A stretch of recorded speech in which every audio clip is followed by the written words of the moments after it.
Welcome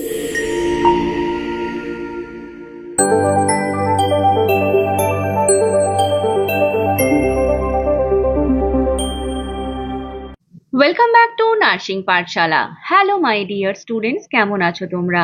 শুরুতেই জানাই তোমাদের শুভ শারদিয়া। পুজো তোমরা খুব ভালোভাবে কাটাও, শরীরের প্রতি যত্ন নিও এবং একটু একটু পড়াশোনাও করো, কারণ এক্সাম কিন্তু তোমাদের খুব বেশি বাকি নেই। আজকের সিরিজে তোমাদের জন্য থাকছে বেশ কিছু ইম্পর্টেন্ট এমসিকিউ এবং সংবিধান এক্সপ্লানেশন।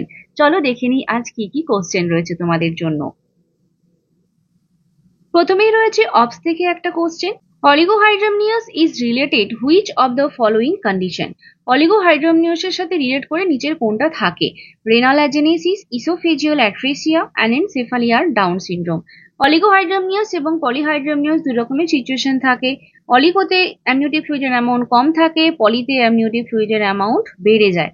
তাহলে রেনাল অ্যাজেনেসিস একটা কন্ডিশন যেখানে কিডনি ফর্মেশন ঠিক মতো হয়নি। কিডনি ফর্মেশন না হলে বাচ্চা ইউরিন করতে পারবে না। ইউরিন আমাদের অ্যামনিওটিক ফ্লুইডের একটা মেন কম্পোনেন্ট, তাহলে সেই মেন কম্পোনেন্ট যদি না থাকে তাহলে কিন্তু অ্যামনিওটিক ফ্লুইডের অ্যামাউন্ট কম হবে। তাহলে এটার অ্যান্সার রেনাল অ্যাজেনেসিস হবে। ইসোফেজিয়াল অ্যাট্রেসিয়ার ক্ষেত্রে কি হয়? এখানে ইসোফেগাস যেটা রয়েছে সেটা স্টোমাক অব্দি কানেক্টেড হচ্ছে না। তাহলে স্টোমাক অব্দি কানেক্টেড না হলে বাচ্চা যে অ্যামনিওটিক ফ্লুইডটাই তো সোয়ালো করে, সেই সোয়ালোইংটা কমপ্লিট হবে না, অর্থাৎ অ্যামনিওটিক ফ্লুইডটা সোয়ালো করতে পারছে না। তার ফলে অ্যামনিওটিক ফ্লুইডের অ্যামাউন্টটা কমছে না, বরং বেড়ে চলেছে।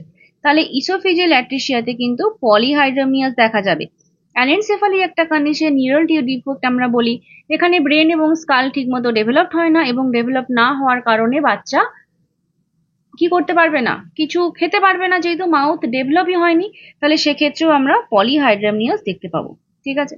আর ডাউন সিনড্রোম রয়েছে, এখানটায় এক্সট্রা ক্রোমোসোম 21 থাকে, কিন্তু এটার সাথে অন্যান্য হেলথ কমপ্লিকেশনস হলেও অলিগোহাইড্রামনিয়াস বা পলিহাইড্রামনিয়াসের ডিরেক্ট কোনো রিলেশনশিপ নেই। তাহলে এটার অ্যান্সার রেনাল অ্যাজেনেসিস হবে। ক্লিয়ার? নেক্সট কোশ্চেন রয়েছে, a vertical plane through the body dividing it into right and left is termed as। একটা ভার্টিক্যাল প্লেনে যখন আমরা বডিকে ডান দিক এবং বাঁ দিকে ভাগ করছি তখন সেটাকে কি বলা হয়? sagittal, lateral, transverse এবং frontal। একটা ছবি দেখো, এই ছবিটাতে দেখো তিনটে প্লেনের কথা বলা রয়েছে, sagittal প্লেন, ট্রান্সভার্স প্লেন আর কোরোনাল প্লেন। তাহলে ডান দিক এবং বাঁ দিক অর্থাৎ বডির মিড লাইন বরাবর যেই লাইনটা গেছে সেটাকে আমরা sagittal প্লেন বলছি, যেটা আমরা কোশ্চেনে জানতে চেয়েছি। আর একটা রয়েছে যেটা আমাদের বডির সামনের পার্ট এবং পেছনের পার্টে ভাগ করছে, সেটাকে কোরোনাল প্লেন বলা হয়। এবং ট্রান্সভার্স প্লেন হচ্ছে আমাদের বডিকে মানে মাথার দিক এবং পায়ের দিককে অর্ধেক করে ভাগ করছে। তাহলে এইরকম কিছু কোশ্চেন থাকে পরীক্ষাতে, এই পার্টটা তোমরা একটু দেখে নিও এই জায়গাটা। তাহলে স্যাজাইটাল প্লেনে আমরা বডিকে দুটো ভাগে ডান দিক বাঁ দিকে ভাগ করছি, কোরোনাল প্লেট দিয়ে সামনে এবং পেছনে অর্থাৎ বডির সামনের পার্ট এবং পেছনের পার্ট, আর ট্রান্সভার্স দিয়ে ওপরের পার্ট এবং নিচের পার্ট। তাহলে এটার অ্যান্সার হলো স্যাজাইটাল প্লেন। নেক্সট কোশ্চেন রয়েছে, which of the following nursing interventions would be most important for determining fluid balance in a client with end stage renal failure? end stage renal failure এর পেশেন্টের ক্ষেত্রে fluid balance দেখার জন্য সবথেকে important nursing intervention কি হবে? Monitor urine specific gravity, measure urine fluid intake and output, weight daily, record frequency of bowel movements. তাহলে ইউরিনের স্পেসিফিক গ্র্যাভিটি দেখে আমরা কি বুঝতে পারি? যে ইউরিনটা যদি স্পেসিফিক গ্র্যাভিটি বেশি হয় তাহলে বুঝতে হবে যে ইউরিনটা একটু ঘনত্ব বেশি রয়েছে বা ইউরিনের কনসিস্টেন্সিটা বেশি। স্পেসিফিক গ্র্যাভিটি কম হলে ইউরিনটা ডায়ালুটেড ইউরিন। ইনটেক আউটপুট চার্ট দেখে আমরা নর্মালি ফ্লুইড ব্যালেন্স মেনটেন করি পেশেন্টদের ক্ষেত্রে। নর্মালি যেমন বার্ন পেশেন্ট হলো বা যে কোনো সমস্ত পেশেন্টদের ক্ষেত্রে যাদের ফ্লুইড দিচ্ছি আমরা তাদের ক্ষেত্রে আমরা ইনটেক আউটপুট চার্টটা মেনটেন করি। ওয়েট করা হয়, সেক্ষেত্রেও আমরা বডি ওয়েটটা পেতে পারি। এবং বাওয়েল মুভমেন্টের উপরে খুব একটা বেশি নির্ভর করে না, কারণ হচ্ছে বাওয়েল মুভমেন্ট যেমন ডায়রিয়ার ক্ষেত্রে যদি আমি বাওয়েল মুভমেন্টের কথা বলি, সেক্ষেত্রে ডায়রিয়াতে অনেকটা বাওয়েলের মাধ্যমে ওয়াটার বেরিয়ে যাচ্ছে, তাহলে সেক্ষেত্রে ডিহাইড্রেশন হতে পারে। কিন্তু এখানে আমাকে ফ্লুইড ব্যালেন্সের কথা বলা হচ্ছে এন্ড স্টেজ রেনাল ফেলিওর। তাহলে রেনাল ফেলিওর মানে যেখানটায় কিডনি ইনভলভ রয়েছে এবং ইউরিন আউটপুটটা কমে যাচ্ছে, তাই তো?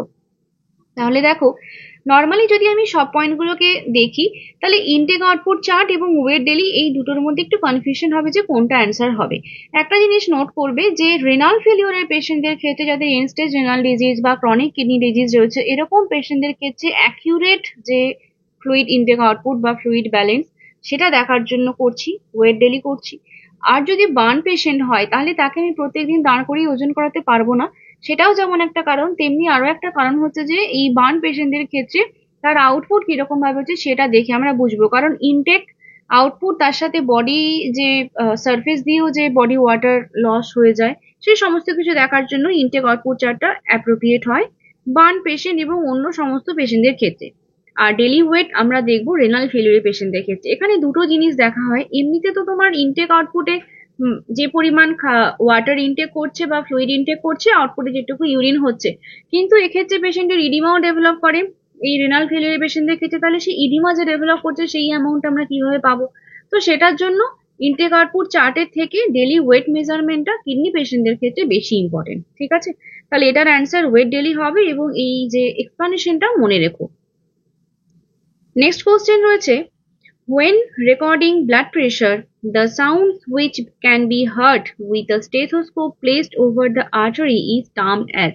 ব্লাড প্রেশার যখন মেজারমেন্ট করছি তখন স্টেথোস্কোপকে একটা জায়গাতে রাখা হয়, একটা আর্টারির উপরে রাখা হয়, এবং তখন যে সাউন্ডটা শোনা যায় তাকে কি বলে? হুইজ বলে, মারমার বলে, ক্র্যাকেল সাউন্ড বলে এবং কর্কট কফ সাউন্ড বলে। তাহলে ইজি কোশ্চেন, নার্সিং ফাউন্ডেশন থেকে স্টেথোস্কোপ থেকে আমরা কর্কট কফ সাউন্ড পেয়ে থাকি। হুইজ, ক্র্যাকেলস, মারমার এই সমস্ত সাউন্ডস গুলো আমরা যখন লাং অসকালটেশন করি, যখন আমাদের লাংসের ফাংশনিং দেখা হয়, তখন আমরা এগুলো মেজারমেন্ট করে থাকি। Next, while giving NG-tube feeding, which of the following nursing actions prevent complications? তাহলে আমরা ন্যাসোগ্যাস্ট্রিক টিউব ফিডিং দিচ্ছি একটা পেশেন্টকে, তাহলে আমরা যদি কি করবো যাতে কমপ্লিকেশন না হয়? Advance tube 2 centimetre, flush with 20 ml of air, provide high Fowler's position, plug the air vent during feeding। তাহলে যে অপশনগুলো রয়েছে এখানে প্রথমত বলা হচ্ছে যে 2 সেন্টিমিটার টিউবটাকে আমরা বার করব।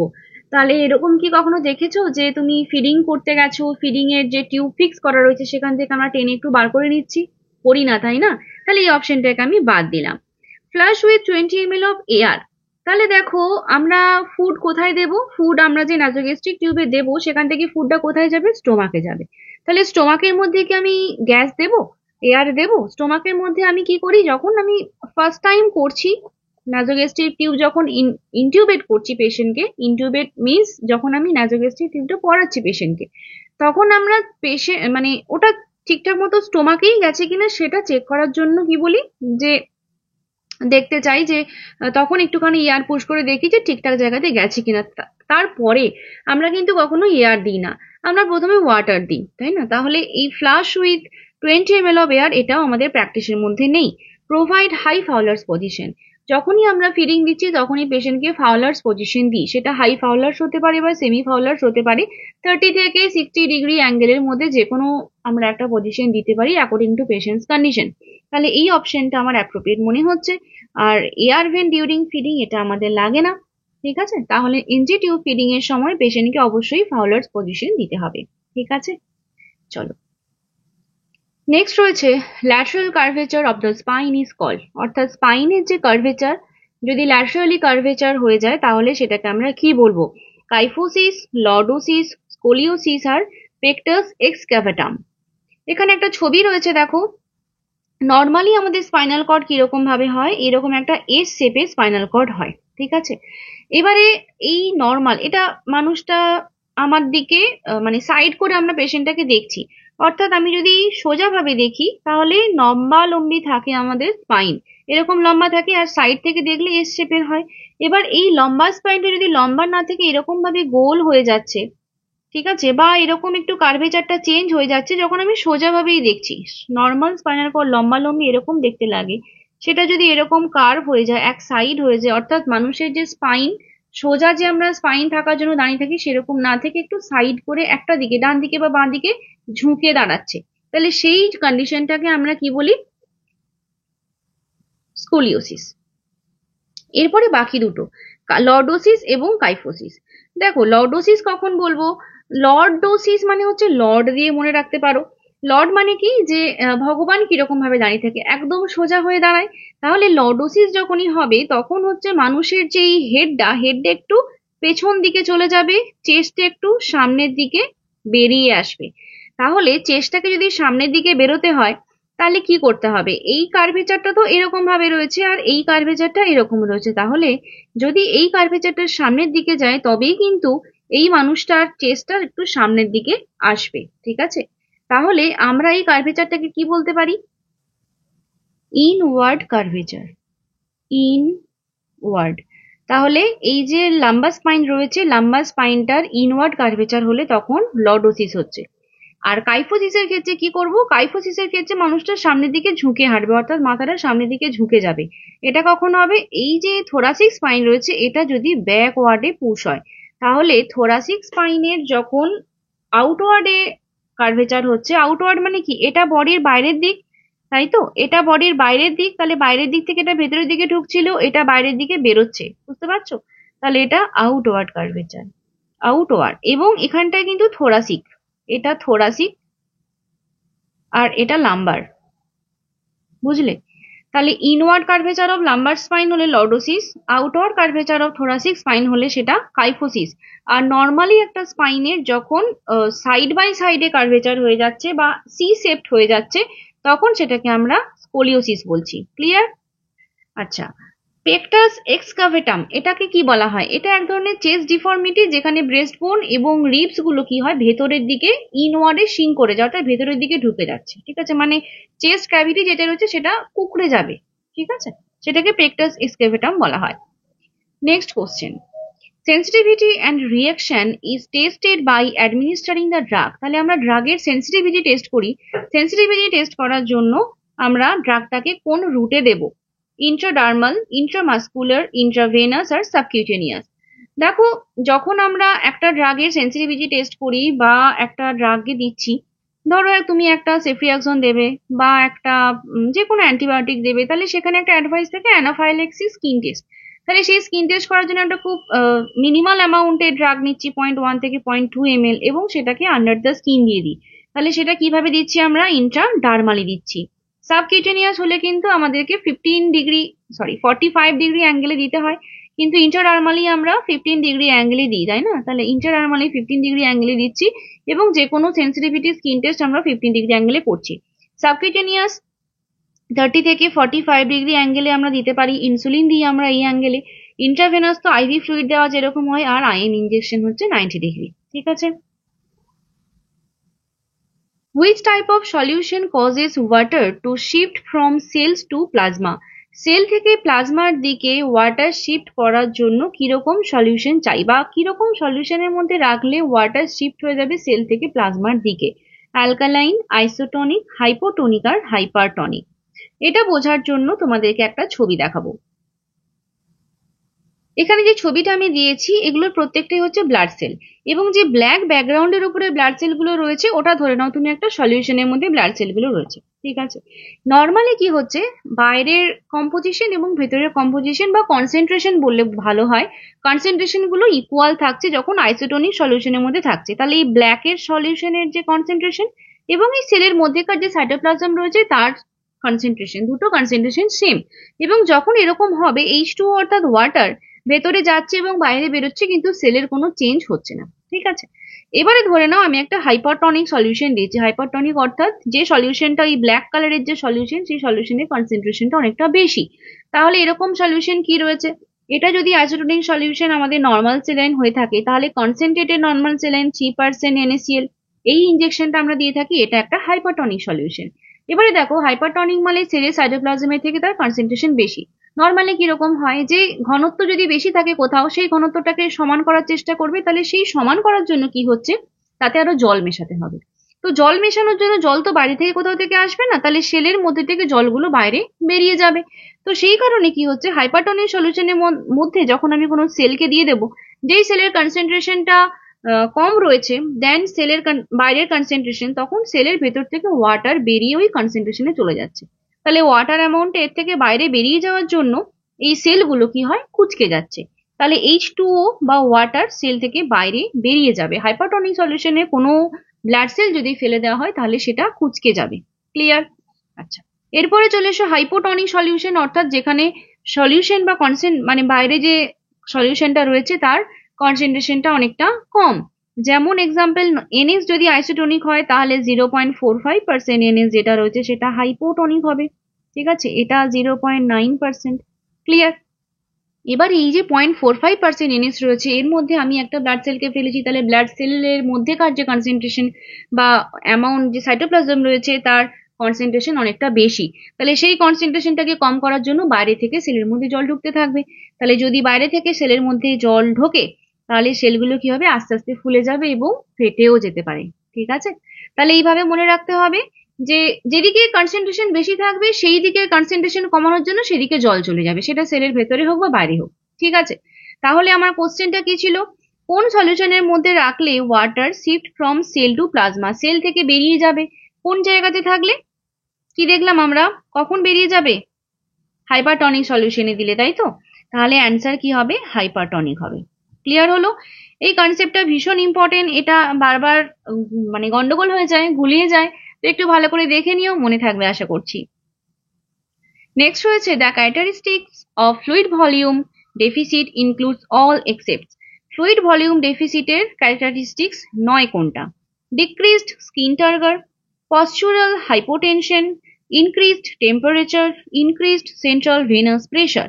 তাহলে ফ্লুইড ভলিউম ডেফিসিট কোন জায়গাতে থাকবে না?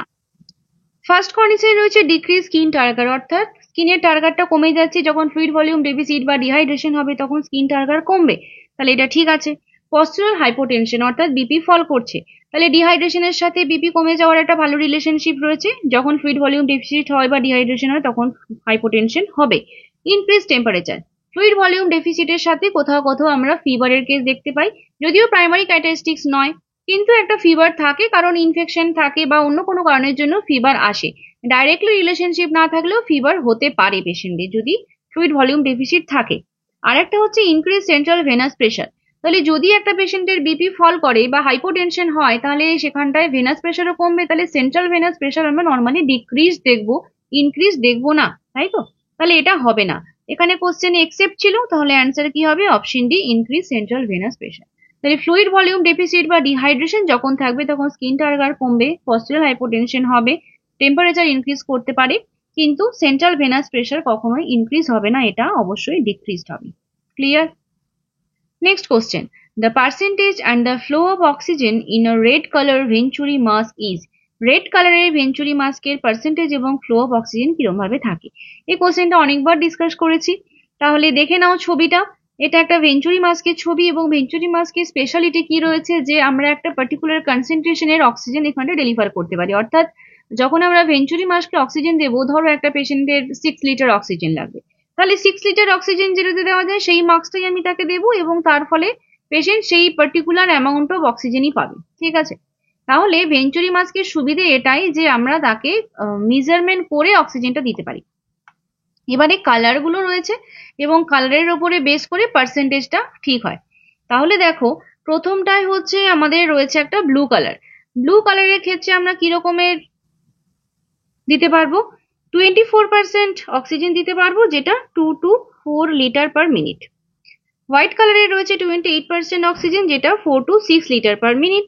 31% রয়েছে অরেঞ্জ কালারে, যেটা 6 to 8 লিটার পার মিনিট। 35% রয়েছে ইয়েলোতে, যেটা 8 to 10। 40% রয়েছে রেডে, যেটাতে 10 to 12, এবং গ্রিনে রয়েছে 60%, যেটা 12 to 15 লিটার পার মিনিট। তাহলে এইভাবে পার্সেন্টেজ ওয়াইজ আমরা অক্সিজেন ডেলিভার করতে পারি ভেঞ্চুরি মাস্কের মাধ্যমে। এবং এখানে যেহেতু রেড কালার পার্টিকুলারলি বলেছে, তাহলে এটা 40% অক্সিজেন এবং 10 লিটার পার মিনিট অ্যান্সার হবে। ঠিক আছে, বেশ। নেক্সট কোশ্চেন, এটা তোমাদের জন্য। 3D, diarrhea, dementia, dermatitis are the characteristics of which deficiency disorder? ভীষণ ইজি কোশ্চেন, তোমরা সবাই এটার অ্যান্সার জানো, ঝটপট লিখে ফেলো কমেন্ট বক্সে। অপশন রয়েছে নিয়াসিন, থায়ামিন, রাইবোফ্লাভিন এবং বায়োটিন। পাশে কিন্তু পার্টিকুলার নামটাও লিখবে, যেমন ধরো হয় না যে থায়ামিনটাকে আমরা ভিটামিন B1 বলি, তাহলে ওটাও পাশে লিখে দিও যে কোন ভিটামিনের ডেফিসিয়েন্সিতে আমরা 3D দেখতে পাচ্ছি। Next question, a client requiring the highest possible concentration of oxygen will need which of the following delivery system? তাহলে এটাও একটা easy question. Face tent, venturi mask, nasal cannula, mask with reservoir bag. তাহলে দেখো, আমরা যে লাস্টে যে venturi মাস্কটা পড়লাম সেখানে গ্রিন কালার ছিল 12 to 15 লিটার পার মিনিট এবং 60% অক্সিজেন ওটার মাধ্যমে আমরা দিতে পারছি। তাহলে ভেঞ্চুরি মাস্কে কিন্তু আমরা হাইয়েস্ট পসিবল কনসেন্ট্রেশন দিতে পারি না, তাই না? 60% হলে তো হাইয়েস্ট হলো না, তাহলে 100% অক্সিজেন বা 98 থেকে 99% অক্সিজেন আমরা কোথায় দিতে পারবো? মাস্ক উইথ রিজার্ভার ব্যাগ, বা এটাকে আমরা NRBM মাস্কও বলে থাকি, নন রিব্রিদার মাস্ক। এটার মাধ্যমে আমরা 100%, নিয়ারলি 100% অক্সিজেন ডেলিভার করতে পারি পেশেন্টকে। Next, discoloration that appears in the dependent areas of the body after death is called টিপ mortis, rigor mortis, livor mortis, algor mortis. Death হয়ে যাওয়ার পরে বডিতে বেশ কিছু রকমের চেঞ্জেস হয় এবং তার নামই রাইগর মর্টিস, লাইভার মর্টিস এবং অ্যালগার মর্টিস। টিপ মর্টিস বলে এরকম কোনো টার্মিনোলজি নেই, তাহলে এটা রং। রাইগর মর্টিস কাকে বলছি? রাইগর মর্টিস বলা হয় যখন ডেথের পরে বডির যে মাসেলস গুলো সেগুলো স্টিফেনিং হয়ে যায়, তাহলে রাইগর মর্টিসকে আমরা বলতে পারি stiffness of muscle. Stiffness of মাসেলকে আমরা রাইগার মর্টিস বলতে পারি। লাইভার মর্টিস বলা হয় যখন ডেথের পরে যে ব্লাড গুলো রয়েছে সেগুলো পুলিং ডাউন হয়ে যায় বা নিচের দিকে চলে আসে, তার ফলে কি হয়, পুরো বডিটা একটা ডিসকালারেশন হয়ে যায় পার্পলিশ কালারে। সেই ডিসকালারেশনকে আমরা লাইভার মর্টিস বলছি এবং কোশ্চেনে এখানে বলতে চাইছি যে discolouration of appears in the dependent areas of the body. তাহলে যেগুলো ডিপেন্ডেন্ট এরিয়া, নিচের দিকের এরিয়া, সেই জায়গাগুলোতে একটা ডিসকালারেশন হয়, যেটাকে লাইভার মর্টিস বলা হচ্ছে, এটা অ্যান্সার হবে। আর অ্যালগার মর্টিস কাকে বলে? আফটার ডেথ বডি ঠান্ডা হয়ে যায়, তাহলে যে কুলিং ডাউন হচ্ছে বডির আফটার ডেথ সেটাকেই অ্যালগার মর্টিস বলছে। তাহলে এটা cooling down of dead body, সেটাকে অ্যালগার মর্টিস বলছে। তাহলে রাইগার মর্টিস, লাইভার মর্টিস এবং অ্যালগার মর্টিস, এই তিনটে টার্মিনোলজি মনে রাখতে হবে। Next question, in a restaurant a person suddenly collapses choking while eating food. Ideal method to clear airways is to use which of the following method? তাহলে রেস্টুরেন্টে একজন বসে বসে খাবার খাচ্ছিল, খেতে খেতে চোখড হয়ে হঠাৎ করেই পড়ে গেছে, কোলাপস করে গেছে।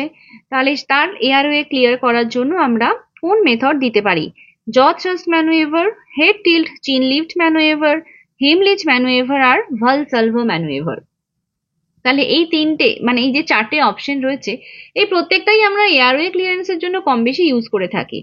তো এখানে যেটা বলা হচ্ছে, আমাদের রেসপিরেটরি ট্র্যাক্টের মধ্যে যদি কিছু আটকে যায় তাহলে সেটা বার করার জন্য যে ম্যানুয়েভার ইউজ করা হয় সেটা হিমলিচ ম্যানুয়েভার। এবার বাকিগুলো কোথায় ইউজ করি বলতো?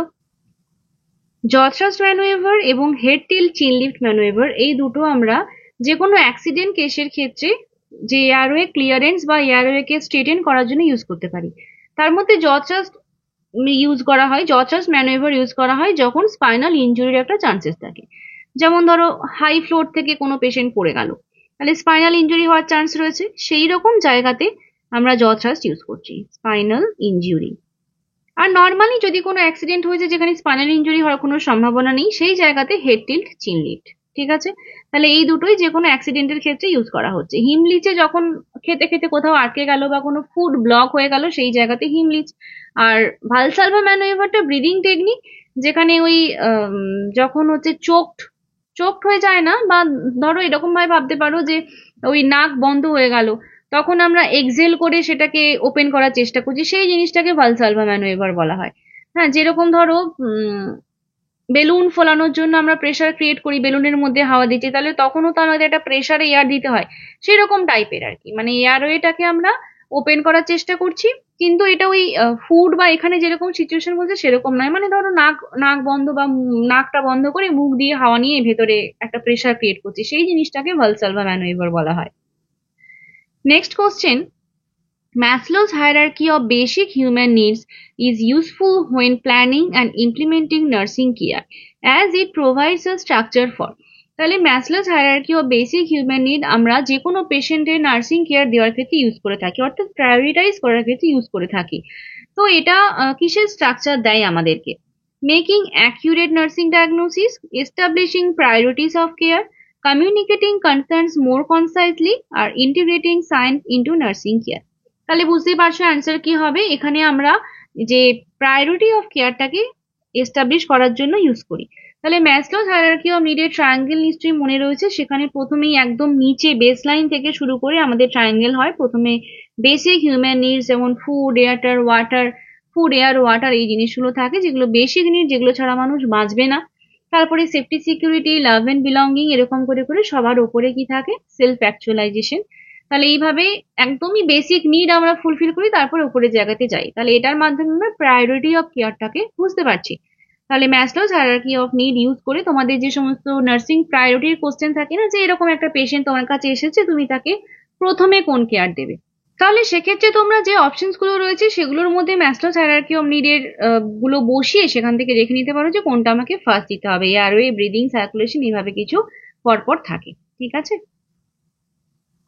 The nurse is assessing the Moro reflex in a newborn. Which action should the nurse take? তাহলে মোরো রিফ্লেক্স দেখার জন্য নিউবর্নের মধ্যে আমরা কি করতে পারি? Stroke the infant's cheek, tap on the bridge of the infant's nose, gently turn the infant's head to one side, hold the infant semi upright and allow the head to drop back slightly. তাহলে যখন আমরা ইনফ্যান্টের চিকে stroke করি তখন সেটাকে আমরা কি বলি? Rooting reflex. এটা হলো rooting reflex. Tap on the bridge of the infant's nose, nose ব্রিজে টাচ করে আমরা গ্ল্যাবেলার ট্যাপ দেখি, গ্ল্যাবেলার ট্যাপ।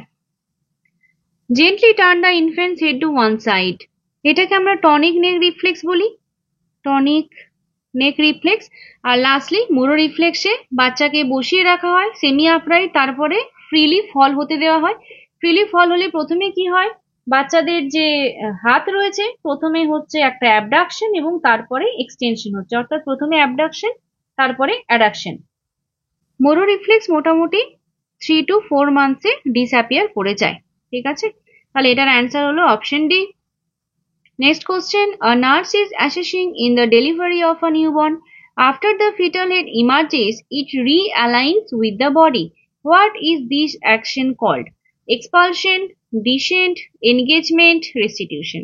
তাহলে যখন ডেলিভারি হচ্ছে নিউবর্নের, তো ফিটাল হেড বাইরে আসার পরে রিঅ্যালাইন করার জন্য হেডটা একটুখানি মুভ করে, সেই পার্টিকুলার অ্যাকশনটাকে আমরা কি বলছি?